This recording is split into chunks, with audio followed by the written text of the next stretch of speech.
Yo, folks, buckle up because from Old Country Bumpkin to Master Swordsman Season 2 Episode 1 hits like a perfectly timed Ayajutsu draw straight to the heart.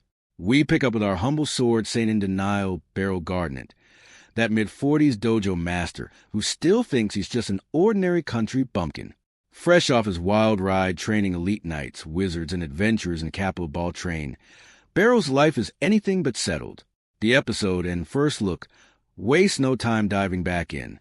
Beryl's juggling his new dad duties with Mewi, the spunky young mage under his wing, while fielding endless admiration and not-so-subtle romantic vibes from his superstar former disciples like the badass knight commander Lucius Citrus, the fiery adventurer Surina, and the magical powerhouse Ficelle and Lucy. Big moments? Expect some classic Beryl humility clashing with jaw-dropping swordplay showcases. Think him casually dismantling doubts from skeptical new faces or high-ranking types in the Liberian Order, all while his backwater fundamentals prove why students became legends. The vibe is pure electric feel-good fantasy with heart. Wholesome mentor moments, reunion energy that tugs at the nostalgia strings, budding political intrigue, or threats lurking in the shadows, church shenanigans from Season 1 Fallout, and those choreographed duels that make you lean in. It's not over-the-top power fantasies.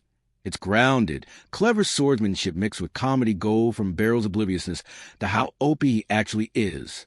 The first look teases even smoother action and deeper stakes as his legend grows, pulling him further from the quiet dojo life he thought he wanted. It's happening right in front of you.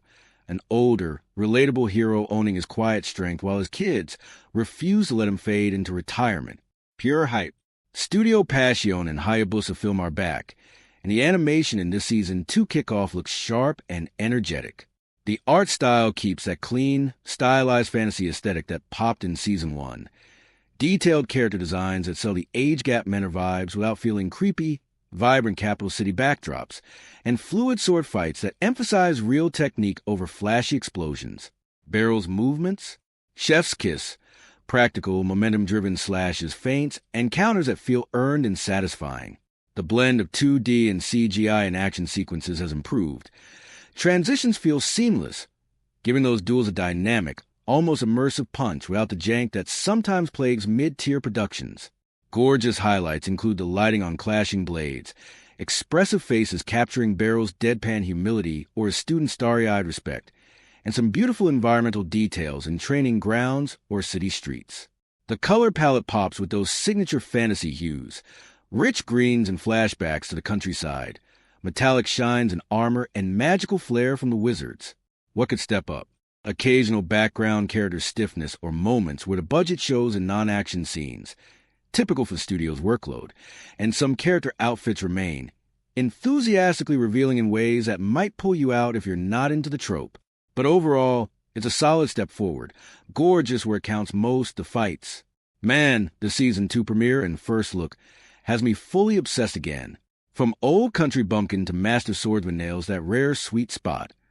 A mature, humble protagonist who earns every win through skill and heart, not plot armor or screaming power-ups. Beryl's journey from reluctant country guy to the master everyone reveres, except himself, is inspiring and hilarious in equal measure. I'm crossing my fingers hard for more meaningful growth with his found family, escalating threats that test his fundamentals against bigger foes, and that perfect balance of slice-of-life warmth, killer action, and light intrigue. If you're into swords done right, wholesome, if fanservice-wise, vibes, and an underdog story with an old man is a goat, this is must-watch material. It's not flawless. Pacing can chill in spots, and not every side plot lands perfectly, but the electric energy, strong character work, and satisfying clashes make it stand out in a sea of generic ice sky. Season 2 feels poised to level up big time. Grab your sword or remote, dive in, and let's see Beryl accidentally become the kingdom's greatest legend. 8.5/10. Highly recommended for anime/manga fans craving that grounded fantasy fix.